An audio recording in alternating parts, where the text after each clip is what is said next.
نحمده ونصلي على رسوله الكريم اما بعد فاعوذ باللہ من الشیطان الرجیم بسم اللہ الرحمن الرحیم۔ معزز سامعین کرام، آج کی ویڈیو میں آپ لوگ ساتھ ذکر کے حوالے سے حضور اکرم صلی اللہ علیہ وسلم کا حدیث پاک شیئر کرنے والا ہوں۔ تمام اہل مسلمہ سے یہ درخواست ہے کہ اس حدیث پاک کو توجہ کے ساتھ سنیے اور اس پر عمل کرنے کی بھی کوشش کریں۔ بسم اللہ الرحمن الرحیم۔ حضور صلی اللہ علیہ وسلم کا ارشاد ہے کہ اگر ایک شخص کے پاس بہت سے روپے ہوں اور وہ ان کو تقسیم کر رہا ہو اور دوسرا شخص اللہ کے ذکر میں مشغول ہو تو ذکر کرنے والا افضل ہے۔ معزز سامعین کرام، شیخ صاحب فائدے میں لکھتا ہے یعنی اللہ کے راستے میں خرچ کرنا کتنی ہی بڑی چیز کیوں نہ ہو، لیکن اللہ کی یاد اس کے مقابلے میں افضل ہے۔ پھر کس قدر خوش نصیب ہے وہ مالدار، اللہ کے راستے میں خرچ کرنے والے جن کو اللہ کے ذکر کی بھی توفیق نصیب ہو جائے۔ ایک حدیث میں ہے کہ اللہ تعالیٰ شانہ کی طرف سے بھی روزانہ بندوں پر صدقہ ہوتا رہتا ہے اور ہر شخص کو اس کی حیثیت کے موافق کچھ نہ کچھ عطا ہوتا رہتا ہے، لیکن کوئی عطا اس سے بڑھ کر نہیں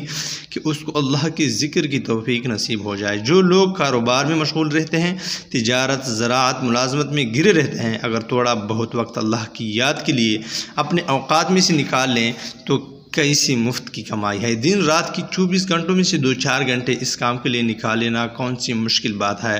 آخر فضولیات لغویات میں بہت سا وقت خرچ ہوتا ہے، اسی کارآمد چیز کے واسطے وقت نکالنا کیا دشوار ہے۔ ایک حدیث میں حضور صلی اللہ علیہ وسلم کا ارشاد ہے کہ اللہ کے بہترین بندے وہ ہیں جو اللہ کے ذکر کے واسطے چاند، سورج، ستارے اور سائے کی تحقیق رکھتے ہیں، یعنی اوقات کی تحقیق کا اہتمام کرتے ہیں۔ اگرچہ زمانہ میں گھڑی گھنٹوں کی کثرت نے اس سے بے نیاز کر دیا، پھر بھی فی الجملہ واقفیت ان چیزوں کے مناسب ہے کہ گھڑی کے خراب ہو اور غلط ہو جانے کی صورت میں اوقات ضائع نہ ہو جائیں۔ ایک حدیث میں آیا ہے کہ زمین کے جس حصے پر اللہ کا ذکر کیا جائے وہ حصہ نیچے 7 زمین تک دوسرے حصوں پر فخر کرتا ہے۔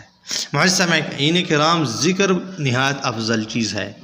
ہم تو یہی سوچتے ہیں کہ بس لا الہ الا اللہ، سبحان اللہ، الحمدللہ پڑھنے سے کیا ہوگا، لیکن وہ تو تب پتہ چلے گا جب بندے کی یہ عرضی آنکھیں بند ہو جائیں اور اصلی حقیقی آنکھیں کھل جائے، یعنی آخرت میں اس چیز کی منافع، اس کی اصلیت ہمیں پتہ چلے گی کہ ایک بار الحمدللہ، ایک بار، صرف ایک بار سبحان اللہ، الحمدللہ، لا الہ الا اللہ کہ پڑھنے کی کتنے زیادہ فائدے ہیں، اور وہاں پر ہم کیا کریں گے؟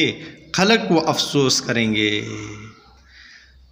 جو کہ ہم نے ذکر نہیں کی ہو، اس وقت کی افسوس کریں گے۔ یہ بھی حدیث پاک ہے، حضرت صلی اللہ علیہ وسلم کا ارشاد ہے کہ جنت میں جانے کے بعد اہل جنت کو دنیا کی کسی چیز کا بھی خلق و افسوس نہیں ہوگا بجز اس گھڑی کو جو دنیا میں اللہ کے ذکر کے بغیر گزر گئی ہو، کیونکہ ذکر کے بغیر جو گھڑی گزر چکی ہے وہ ہمیں منافع سے دور کرتی ہے، کیونکہ ایک گھڑی بھی اگر ہم ذکر میں گزاریں تو وہاں پر جنت میں ہمیں کافی بڑے بڑے درجے ملتے ہیں۔ اللہ جل شانہ ہم سب مسلمانوں کو جنت کے اعلیٰ درجے نصیب کریں۔ وآخر دعوانا الحمدللہ رب العالمین۔